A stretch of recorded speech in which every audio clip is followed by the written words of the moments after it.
are live. Okay, welcome to the annual meeting for Schoolcraft Learning Community. We have never done a meeting in this format before, where we have both people live at Schoolcraft and live joining us from elsewhere. So bear with us as we adjust. So for the people who are here, you're going to want to be able to see the screen. So if you need to move, feel free to do that. You probably don't have a copy of the slideshow. It wasn't in the board packet. It's just a summary of the annual report, so make yourselves comfortable. Okay, just to kind of introduce how this process is going to work. I believe that everybody in here knows each other, but for those at home, my name is Adrienne Eichmann, and I'm the director at Schoolcraft. And also here with me is the board members. And in addition to that, we will have Alyssa Kruger, who is our instructional facilitator, and Mark Bjornrud, who is one of our operations managers, kind of help run the meeting and facilitate the questions. And also Kathy Douglas is our board chair, and these are our email addresses if you want to contact any of us individually. But there will also be an opportunity for questions in a Google form situation. Okay, so before we get started, I just really want to take a minute to acknowledge our crew and everything that we've been through in the last year. The purpose of this meeting is to kind of cap the year that was and talk about moving forward into the year that's coming.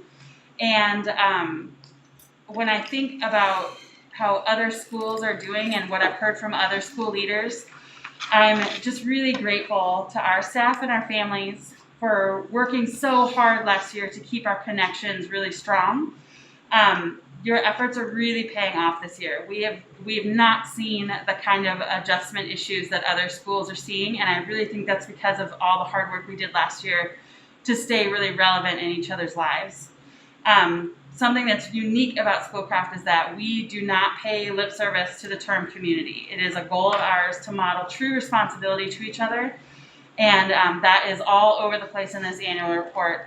It was really kind of a fun report to write and reflect on how we did last year. We had a really good year, all things considered.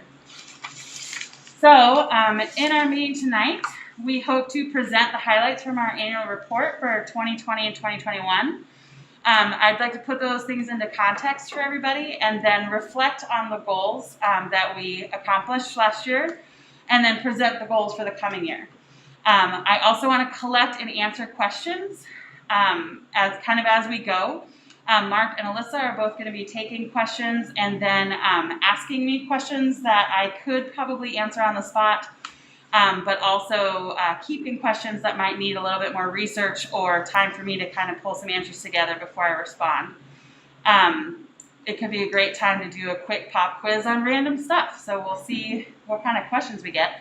If you would like to review the annual report, it is on our website, schoolcraft.org, and it's beautiful. It has some beautiful artwork in there from our students, so I hope that you will check it out.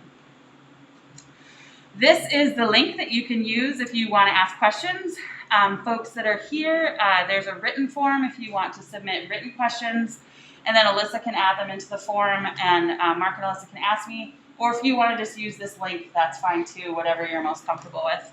And I will pause throughout the presentation to ask for questions. So feel free at any time. It helps me if you can reference what slide you're talking about, just so that I can think back. Okay, just to give me a second to take a breath.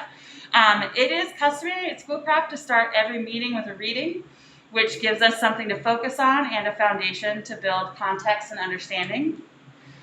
So for this evening, our reading is our mission statement, and could I have somebody with a very loud voice please read this out loud for us? Sure. Schoolcraft Learning Community exists to help develop individuals to be self-directed, lifelong learners who have the skills and knowledge to confidently and compassionately navigate in the world. Thank you. All right, and for our second reading, I just want to introduce everybody to the ENDS policies if you have not had an opportunity to see these before. The ENDS policies were developed after a long multi-year process of really discovering what do we want our staff and our students to be able to say after their time with us. It took us, I think 4 years to write these. Lots of data collection and feedback from families, and I love them. I think that they really do sum up what it means to be a Schoolcrafter and how we want our students and our staff to be able to be with each other and after they leave. So I'm not going to read all these out loud. Instead, what I would like to do is have everybody read them and maybe choose 1 or 2 words or phrases that come to mind for you. I will give you 2 minutes.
All right.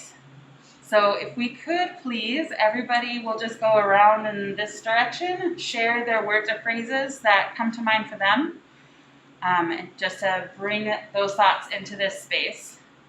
We'll start with you, Alyssa. Resilience and persevere. Active global citizens. Contributes to the community. Navigators of the world. Critical thinking, curiosity, and creativity. Resilience. Resilience and perseverance. Awesome. Beautiful. Thank you for sharing. Folks at home, if you want to take time to chat with your families or those around you about words that stood out to you, I think that would be marvelous. All right. So as we dive into looking at the annual report and talking about our goals for this year, some things that I want us to be thinking about are some goals that I had when I was putting this together, which were building on our strengths, growing in our understanding of our mission, and deepening our connections to each other and to our community. At the bottom of this slide, I just have a quote that sticks with me whenever I'm having a hard time persevering, which is be stubborn on the mission and flexible on the model. Okay, so we are going to dive right into celebrating successes, and we have a lot of successes to celebrate. If you grab handouts up there, I do have the goals from last year and the goals from this year if you wanted to follow along, but they'll be up here but just kind of in a summarized form. So last year, what we did was, after doing a comprehensive needs assessment, and having the admin team, the leadership team, and the board look at that data separately, we developed goals kind of in these pockets. They are aligned with our ends policies, which are also in these 3 pockets like we just read. So, and these are also aligned with our world's best workforce and the goals that we're required to have through them. So again, these are kind of summarized. If you wanted to read the full text, I do have them up there. So the first, under self-directed lifelong learners, we wanted to have all the students screened for kindergarten readiness.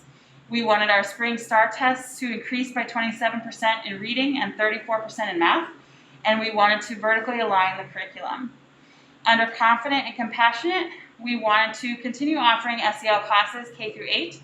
We wanted to continue the study of restorative practice and kind of deepening our understanding of that practice. And we really wanted to promote physical and mental safety. Under Navigators of the World, we wanted our 8th graders to attend a college visit before they graduated. We wanted our 5th and 8th graders to both conduct passage presentations as they move on to their next step in their educations. And we wanted to add to that vertical alignment our outdoor ed experiences, service projects, athletic experiences, musical instruments that they learned. We really wanted to get a good map of what it means to be a Schoolcrafter from year to year. So here's how we did. All of the kindergartners were screened by October 31st for health, but not for academics. In reading, we did increase from 38% to 57%, so the goal was not quite met. But in math, we increased from 16% to 57%. Our goal was met. We did continue to offer SEL to all grades, K through 8. Our Department of Student Life, which is Allison and Libby that work in behavior intervention, really, I think, came into their own last year with supporting students through some really tough stuff with the pandemic. We developed the SLC Peace Zone where students could use at home to help them self-regulate. We had all kinds of specialist lunches and lunch bunches and lots of different situations going on to keep those connections really tight. And I'm really proud of the way that we navigated the safety challenges of last year. It would have been very easy to just be like, we can't do this and throw up our hands and just continue as normal, and that is just not our MO, and I'm really proud of us for that. Under Navigators of the World, 8th graders did have virtual college visits with Bemidji State and with Leech Lake Tribal College, and the 5th and 8th graders did perform passage presentations, which was very cool. In addition, we did really well in the MCAs, actually. What you're looking at here is a chart that shows our scores in 2021 in comparison to our scores in 2019, and then in comparison to Bemidji Public Schools, and then in comparison to the state. So what you can see is that in reading, we had a 55% proficient in, and that's also what we had in 2019, which is fantastic. Bemidji Public Schools was at a 49%, and statewide was a 56%. So even given the challenges of the year, we stayed right on track. Our MCA for math, we did dip down. You can see that we were at a 50% in 2019 and went to a 40% last year. But look at that compared to Bemidji Public Schools and statewide. Again, it's pretty on par with what the rest of the state did. Additionally, I would say that we had already kind of been seeing this slide happening, and that is what led to our curriculum exploration, and we did adopt a new curriculum this year. And so we're hopeful that that will help with that rise. We also have had consistent teaching in there for the first time in a long time, meaning that teachers stayed for a second year. And so I think that that's really going to help us as well. Our MCA science went up. Who would have thought? So we had 54% proficient compared to in 2019 we were 46% proficient, and compared to Bemidji Public Schools and statewide, that's a very strong score. So I was extremely pleased when I was looking at these scores. We did a great job on MCAs. I also put our attendance data in. For the last couple of years, the state has been using attendance as a measure of student engagement. And you can see that Schoolcraft was an 87% attendance. That's throughout the year, even given distance learning and hybrid and everything else that we went through. And compared to Bemidji Public Schools and statewide, we're at the top of the charts, which is where I like to be. So that was really incredible. In addition to those goals, if you remember last year, we felt strongly that we wanted a study of diversity, equity, inclusion to kind of be the umbrella under which all of our other goals fell. And so for half of the year last year, that was all the professional development that Schoolcrafters did. We read Culturally Responsive Teaching in the Brain by Dr. Zaretta Hammond as a whole staff. And then we broke into small groups and read 8 books on a variety of DEI topics. And then based on what we read, posed ideas to implement at Schoolcraft to make a more inclusive environment. We also have 2 art installations that the staff created that are out in the pollinator garden that I'm happy to walk anybody through anytime and explain how that all came together. Okay, so I'm going to pause for questions. That kind of caps going over the data from last year. Are there any questions? Okay. Even though this isn't really the protocol, do I have any questions from over here? All right, super. Let's keep rolling. So, to put this into context, As I was gathering this data and looking at our goals, I was thinking about some notices and wonders that I had. Last year was incredibly challenging. I have never seen so much stress in a school staff. I've never seen so much stress among families. And so given that, it was so incredible to see that we accomplished so many of our student achievement goals, and also had some surprises. I really thought that MCAs were going to kind of be a wash. I was like, we can't really expect very much. We didn't get to see some of our students. When we reopened in March, we had students that we had never met before that had been attending from home. And so I think that we should be really proud of the work that we did. I think we did an awesome job. However, as I was noticing which goals we met compared to the ones that we didn't, I did notice a little bit of a pattern.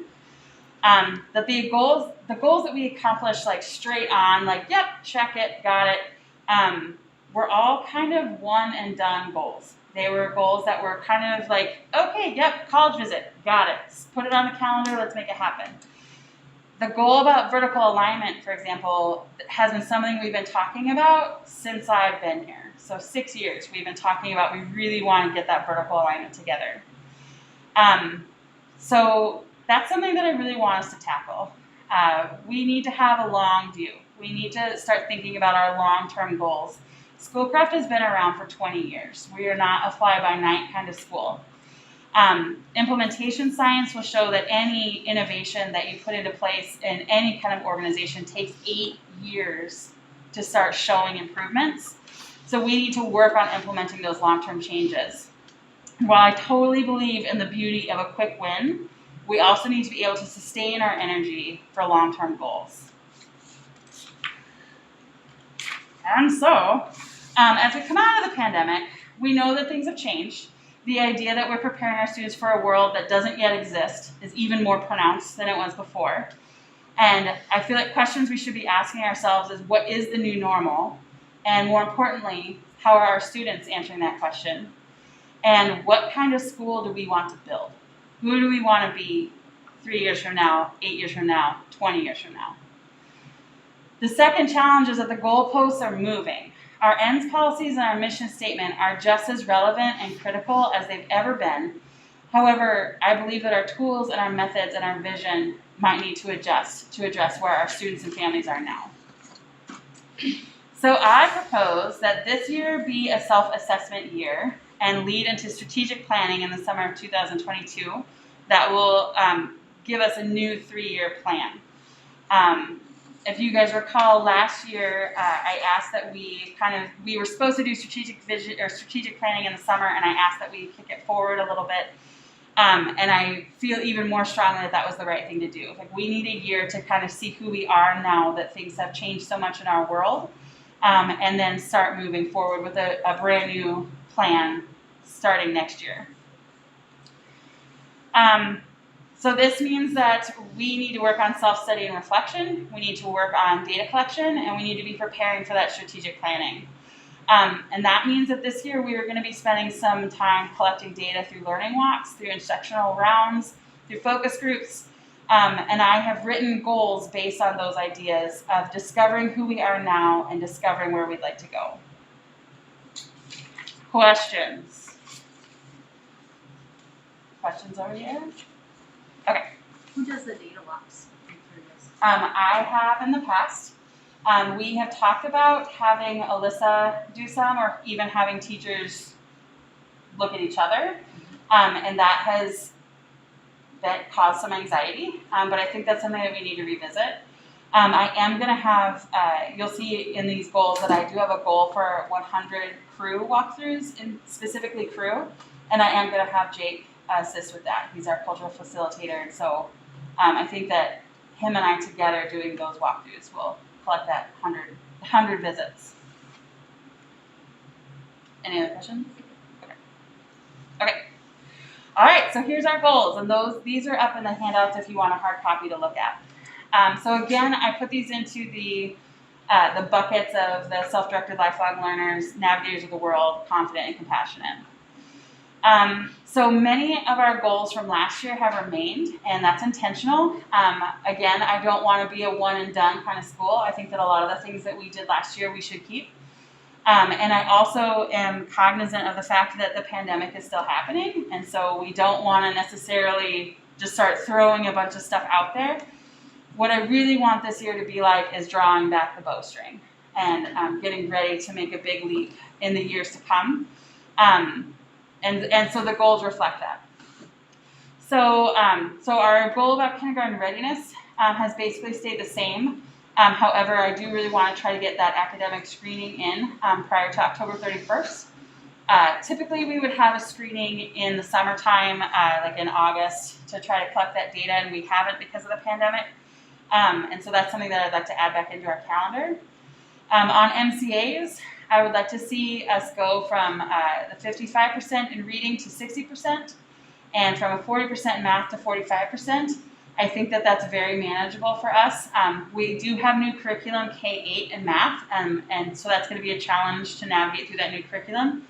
However, I think that the curriculums that we have are better aligned to the standards, and so I think that that is going to help us get those quick wins. I did leave STAR testing goal in here only because STAR has been kind of the one thing through the pandemic that we've had. We're missing a year of achievement data from the MCA, and so I did leave STAR testing as a benchmark for us. Next year, I anticipate that I'll drop that, and we'll just go back to looking at the MCAs.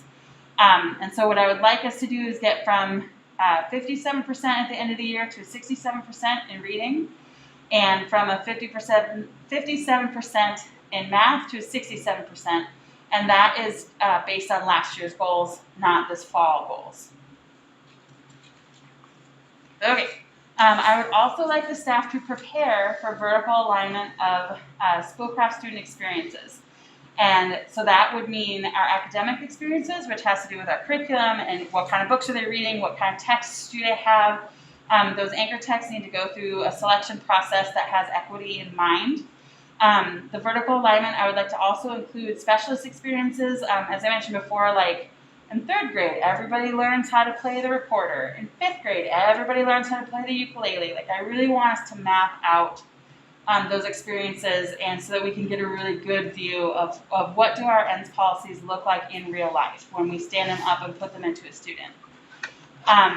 I also want that vertical alignment to include a scaffold of learning protocols, so that when a student comes from the K1 rooms and goes into 2-3s, for example, the 2-3s know, okay, these kids already know how to think, pair, share. These kids already know what a go-go-mo is. These kids already know what crew circle is like, so that we can move a little quicker as we're teaching those skills. All right, and confident and compassionate. The goal that we have in this area speaks to physical and mental safety, and how we wanted to make sure that our staff and students all felt physically and mentally safe while at school. And also about our focus on crew, which we've really been trying to hit crew hard this year as the backbone of our program. And so with that in mind, my first goal is that Schoolcraft is going to continue to follow the health and safety recommendations from MDH. Schoolcraft leaders will conduct 100 learning walks of crew circles to gain an understanding of how crew is being implemented in our school, areas of improvement, and deliver professional development that's needed. And Schoolcraft will conduct student focus groups looking for ways to improve student experience towards these ENDS policies. I've been thinking a lot about my first year at Schoolcraft, and when we made a word cloud. I asked all the middle schoolers to describe Schoolcraft in 3 words, and we made a word cloud out of it. And the biggest word was fun, and the next biggest word was brave. And I was like, I wonder what the students would say now if I were to ask them again. And so that's the kind of stuff that I'm looking for, is asking the students what is their perception, and also asking them, what do you need from us? What do you need from school? All right, and then in Navigators of the World, I was really struck by the idea of curriculum, instruction, and assessment that empowers the students to be navigators of the world. I love about Schoolcraft that we are encouraging the students not to just be consumers of content, but to be producers of content. And I want to really bump that up. I feel like the pandemic made us feel a little bit more closed off from the world. but also opened up a lot of opportunities. We learned a lot about virtual field trips, about traveling through the internet, about connecting with other people that were far away from us. And I think that we need to take that and like keep it going. So I do want our 8th graders to continue having college visits this spring before they graduate. I feel like that really helped them start thinking about their futures and visualizing, I have 4 years and then I'm making these choices. So I think that that's really important. I do want passage presentations for 5th and 8th grade. I think that those are marvelous. And I also want the staff to conduct a high quality work protocol this year to give ideas and feedback around the products that the students are producing. And then the information from that protocol will also be used to help inform the vertical alignment. My thinking there is that, for example, let's say this isn't happening, but let's say that every grade level was producing a book as their final product. We would want to know, ooh, maybe 4th and 5th grade should be doing this, and maybe 2nd and 3rd grade should be doing this, so that not everybody is doing a book every spring. And the only way to really know that is if we all get together and look at what we're doing. So that is my intent behind that goal. So what this means is that we're going to be doing a lot of question asking and a lot of data gathering through both learning walks and instructional rounds. I think this is timely. Because of the pandemic, I did not do as many teacher evaluations as I usually would. I didn't do hardly any instructional rounds. The idea there being that we were teaching in a new way that none of us had been trained on, and I didn't feel like it was fair for me to be evaluating people on something none of us knew how to do. So that is ending, and starting next week, I'm going to be doing learning walks and instructional rounds and collecting some data about how we're doing and what practices are flourishing and which ones need some work. I feel like we really need to be looking at ourselves with a critical eye. The signature line in my email is one of my favorite quotes. It says, "The moment we believe that success is determined by an ingrained level of ability, as opposed to resilience and hard work, we will be brittle in the face of adversity." We have shown in the last 2 years that we are definitely not brittle. We are so resilient, and we are light on our feet. We're able to shift directions quickly, and in the face of enormous pressure, we grew stronger. And I propose that we take that resilience out for a spin, and that we not let the lessons of the last 2 years of crisis go to waste. So other organizational goals beyond teaching and learning, we need to do a 2nd year of compensation study. Last year we kind of fixed our teacher pay scale and adopted a new schedule, and then but there were some problems with it that we've already discovered that the finance team is working on. We also did a new salary schedule for the paraprofessionals, but one area that we have not yet looked at is the administrative team. People like our office manager, our operations managers, our business managers have not ever been on a schedule, and maybe we don't want them on a schedule, but that's something that we should explore. Financial sustainability. If we budget for 198 students, and we have 198 students, and it would be great if we didn't have to budget so close. So that's something that we're going to have to continue to look at. And then recovery. We're just going to need to find out where we're at, who our families are, what they need, and what kind of crazy world we're looking at in the next 20 years, so that we can be educating our students to be prepared for that. We still have some long-range goals that we need to be talking about. One is an affiliated building corporation. We would love to own this space. It has been good to us. We love it out here. We've talked for years about an alumni association and kind of harnessing the power of all of our wonderful scholars who have graduated and kind of seeing what they're up to and what they're all about. And I think that we need to be considering an expansion. I really do. I don't know that we need to think about high school, but I've thought a lot about doubling the size of our elementary K-8 program. And so that's something that we should think about and be talking about. Any questions? Any questions from over here? What are the advantages of expansion? The advantages of expansion are many, but the biggest one being that I think this is the best school in the state, and I think more students should get to be here. And I think more teachers should get to teach here, because I think that we take really good care of our people, both staff and students. And it breaks my heart to see people on the wait list that never get in. I met a family just recently, they're like, oh yeah, we were on the wait list for 7 years, we never got in. And I was like, I hate that, because I just love it here so much. Additionally, like expanding and having more students would lend itself towards financial sustainability and being able to keep on top of things like pay raises. Everything is getting more expensive. Everything is. Our curriculum, we budgeted what I thought was a crazy amount of money, and we overshot it easily by about $20,000. So I think had it not been for the ESSER money, we would have been in trouble. And in order to stay with the best program and the best programming and the best teachers and the best families and the best everything, that's something that we're going to have to think about. Other questions? Okay, thank you for coming to the annual meeting.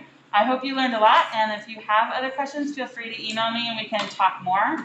That goes for folks at home as well. If you have questions after reviewing this information and the annual report, if you would like to talk more, I'm happy to do that. So, thank you. Let us know when the live is over.